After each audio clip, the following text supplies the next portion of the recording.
We got the normal squat, which is just going straight down, straight up. We do that to the side, straight down, straight up. Then we got the Asian squat, which goes all the way down, opening the hip flexors, down over here. Asian squat, leg together squat. You can also sit down, open the hips, get back up, do it sideways. Single squat, going down, coming up, boom. The cross squat, going down, boom, going up. You can jump out, do that sideways, cross, going down, coming up, step out. Together, like that, boom, come up here, hop it up, together, boom, hop it up, inwards on the inner sides, right here, put your knees down, boom, go back, dip again, here, go on the inner sides of the foot, fall down, lay back. I need stronger hip flexors. You get the idea, and then we go back up. We also got the sideways ones. So what the skaters do, go down 90 degrees, back up 90 degrees, do the other way, boom, back up, and over there. You can go around, go this way. Go both ways. Then we got the pistol squat. The one-legged squat, go straight down, sit down, get back up, and go up. You do that on both legs. Down, sit down, go up, push up. Go sideways, boom, sit down, go back up. We also got the shimp squat, which is pulling it behind your foot, going down. It's a one-legged lunge. Almost like a Bulgarian. Pull with that leg. Going down like that. Go low, pull it back up. So the pistol squat's going on the outside. The dragon squat goes down on the inside. Or you can sit down this way. And then lean in, and then back up. Go down, forward, back, and back up. Down.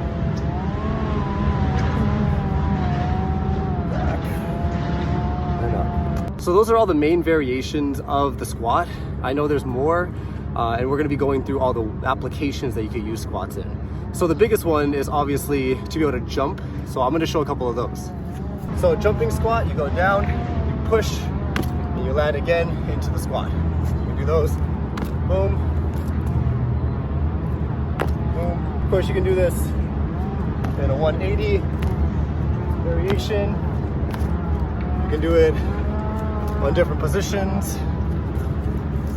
of course. And of course, there are other variations where you can hold it, just like forward.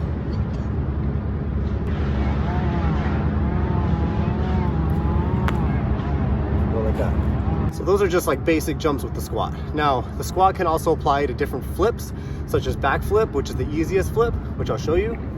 Squat, back, jump, here.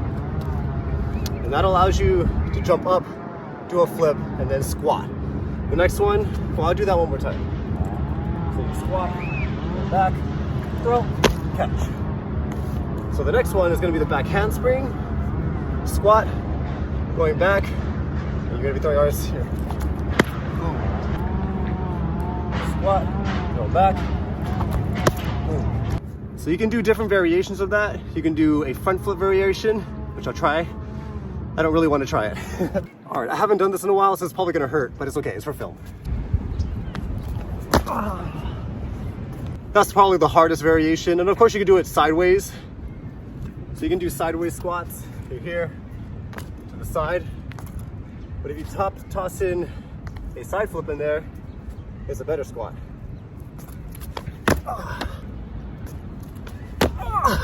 So obviously I need a lot of training on that one, but you can do squats out of that as well. So the other variations you're probably thinking about are probably like a backflip landing in a specific way, like in a pistol squat. That's a lot harder. I'm gonna try it.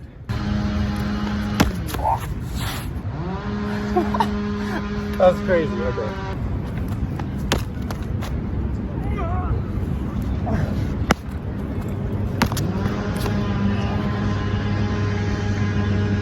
All right, I'll take that one. I'll take that one. Oh, you can do the Webster, which is also a type of squat. It's a pistol squat.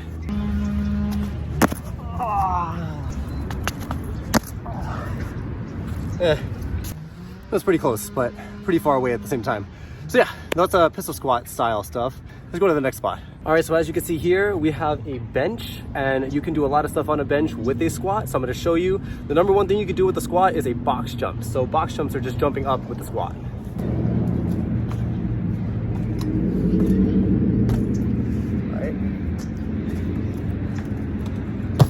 So box jumps allow you to do really cool stuff, allow you to jump up obviously, but there's different variations of box jumps. Obviously you can flip off out of them, you can jump in different directions, you can use other things like vaults, but today we're specifically talking about jumps, specifically with squats. And we haven't even talked about the lunges yet, which are split squats, but we'll get into that. So yeah, let's get into the different variations of jumps. So you can do a 180.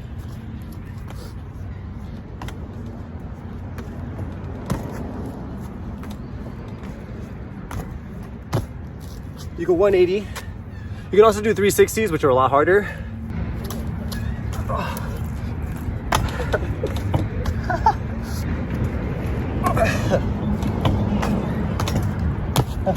That's a little too extra, but you get the idea. You can do a lot of different squats, very small jumps of squats too. But of course, we have to do things like the flips. So let's get into that. There are variations of flips. So I'm gonna move this back.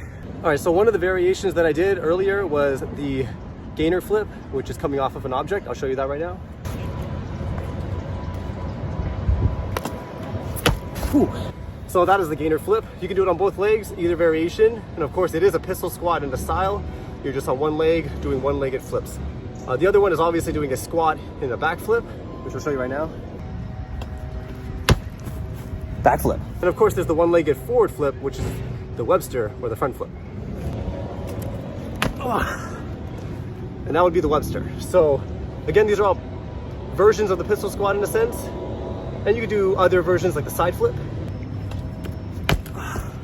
which is just pulling the legs to the side, falling over. You can do like aerials and all that kind of stuff as well.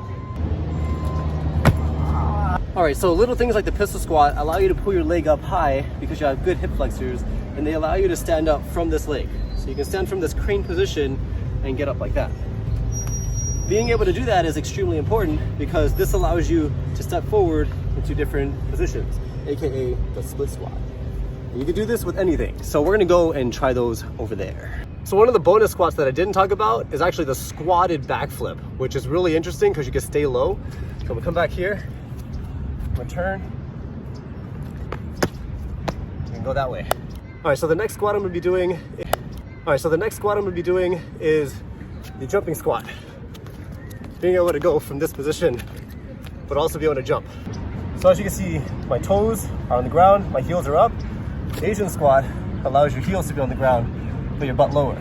So you can get up, flat legs, boom, boom. See a little up, little bounce motion, little leg up, bam, and switch, and switch. So this allows you to do things like sticking your leg forward, stepping forward into the split squat, which allows you to go up. Allows you to go both ways. Same position. So I'm not sure how many I've done so far, but it's really fun to be doing squats. Again, you can do these anywhere, anytime, so I recommend just trying to do as many squats as possible. But yeah, let's keep going. I'm gonna do a couple more. Without using my hands, I'm still using my legs to go across.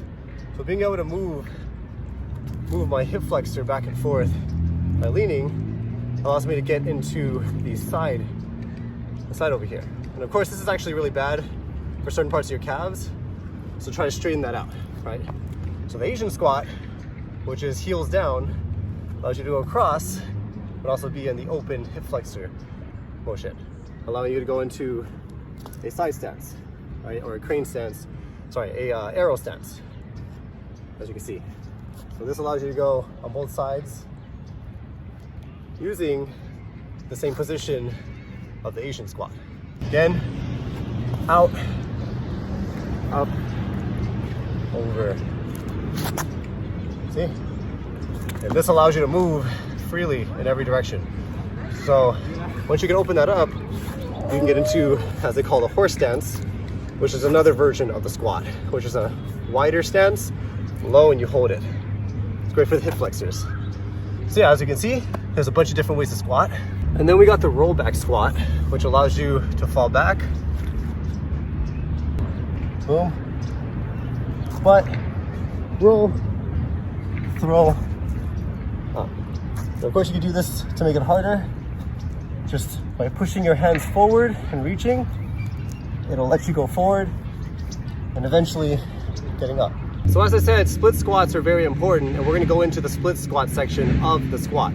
Now, a split squat is called a lunge for a reason, and it's because when you're standing up, you're gonna be lunging forward by stepping and then bending this back knee.